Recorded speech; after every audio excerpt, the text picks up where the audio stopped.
లక్షలాది మందికి మన తెలుగు మ్యాట్రిమోనీ ద్వారా వివాహాలు జరిగాయి. తెలుగు వారి number 1 choice Telugu matrimony. AP మంత్రుల పేషీల్లో ఏం జరుగుతుంది? ప్రతిరోజు ఎవరొస్తున్నారు? వారిలో విజిటర్స్ ఎవరు? పైరవీల కోసం వస్తున్నదెవరు? ఇలాంటి పూర్తి వివరాలపై నివేదిక సిద్ధమైందని సమాచారం. ఆ రిపోర్ట్ అంతా సీఎం దగ్గరకు వెళ్లింది. త్వరలో జరగబోయే కేబినెట్ భేటీ తర్వాత ప్రత్యేకంగా ఓఎస్డీల కాంట్రవర్సీపై సీఎం సీరియస్ గా చెప్పే అవకాశం ఉందని అంటున్నారు.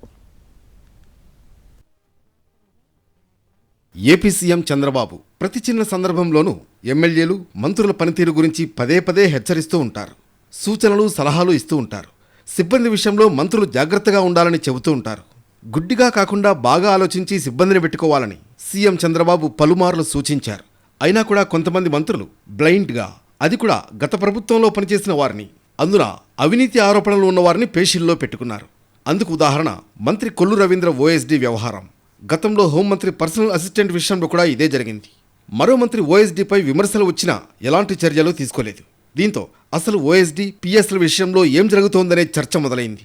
చాలామంది మంత్రులు తమ పేషీ సిబ్బంది విషయంలో చూసి చూడనట్లుగా వ్యవహరించడం కూడా ఇంకో కారణంగా కనిపిస్తోంది. మినిస్టర్లకు తెలిసే ఇష్టారాజ్యంగా ఉన్నారా అనే అనుమానాలు కూడా వ్యక్తమవుతున్నాయి. అయితే సీఎం చంద్రబాబు మాత్రం మంత్రుల ఓఎస్డీ, పిఎస్ల విషయంలో చాలా సీరియస్గా ఉన్నారని సమాచారం. ఇంటెలిజెన్స్ నివేదిక కూడా ఎప్పటికప్పుడు తీసుకుంటున్నారని చెబుతున్నారు. త్వరలో జరిగే మంత్రివర్గ సమావేశం తర్వాత ప్రత్యేకంగా ఈ అంశంపై మరోసారి సీరియస్గా చెప్పే అవకాశం ఉందని అంటున్నారు. మంత్రుల సిబ్బంది వల్ల విమర్శలు, ఆరోపణలు వస్తే అవి ప్రభుత్వంపై రిఫ్లెక్ట్ అవుతాయి. తప్పుడు సంకేతాలు వెళతాయి. తద్వారా సర్కారుకు చెడ్డ పేరు వచ్చే అవకాశం ఉంది. అందుకే సీఎం చంద్రబాబు మంత్రుల సిబ్బందిపై ప్రత్యేక దృష్టి పెట్టారు.